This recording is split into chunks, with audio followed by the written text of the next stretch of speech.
have a lot to say. Now, for the record, this move turns out the idea here. By the way, was a response to growing internal tensions between Oburu-led camp and the Linda Mwananchi. Because I remember even Gladys Ongale Konasama, there are people out there, including the media, who keep on referring to Linda Mwananchi. Those guys, as another faction. We're not another faction. There's only ODM. You know what I mean, yeah? Anyway, so ODM has openly confirmed plans for zoning arrangements, by the way, with President William Ruto's UDA in some regions ahead of 2027, with Oburu saying Nyanza will remain ODM territory while emphasizing that the party's future bargaining power will depend on how many MPs, MCAs, and votes it delivers. I personally think ODM, I kid you not, Bana, ODM this time around, when end up perform very dismally, Sikobaya, guys, as in you just get what what the situation is like on the ground. You know what I mean? And another thing is, ODM currently have a serious identity crisis. Oh, Mara Linda ground, Mara broad-based, Mara we are the real ODM. It's just like, guys, you need to take yourselves seriously. You need to have some serious soul searching. Guys out there. You know what I mean? Yeah. Another thing. Do you remember that time there was a poll, must have been like 3 weeks ago, there was a poll that was out and it shows that even within ODM, majority of the followers of ODM literally resonate with Linda Mwananchi. And we're talking about 73%. I remember that figure very, very well. So what does that mean?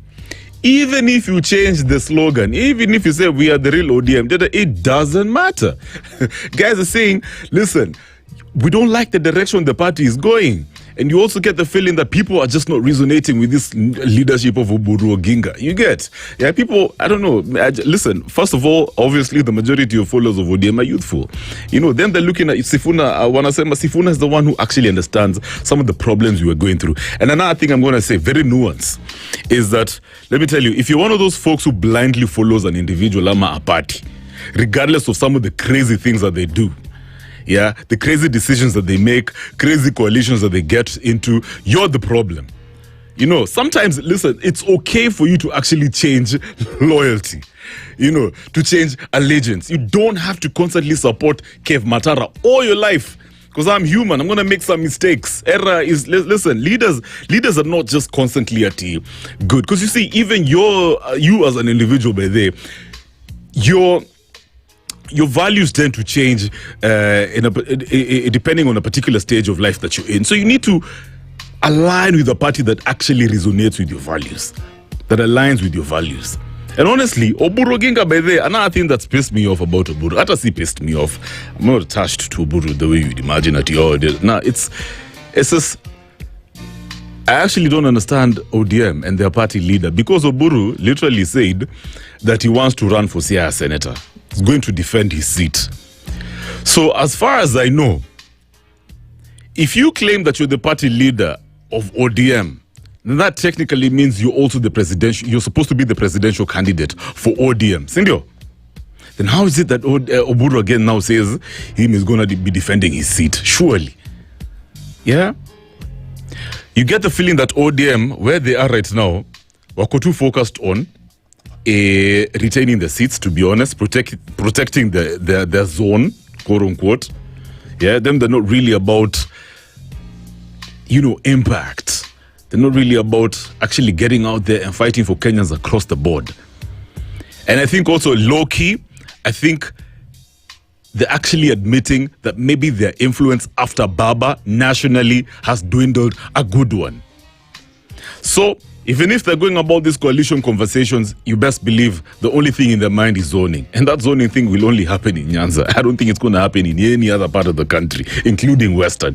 You get? So for me, listen, as a follower of the late Honorable Raila Amolo Odinga, somebody who really believed in Raila's type of politics, because you see, Raila was such a movement, and he was an idea. To me, he even ceased being a person.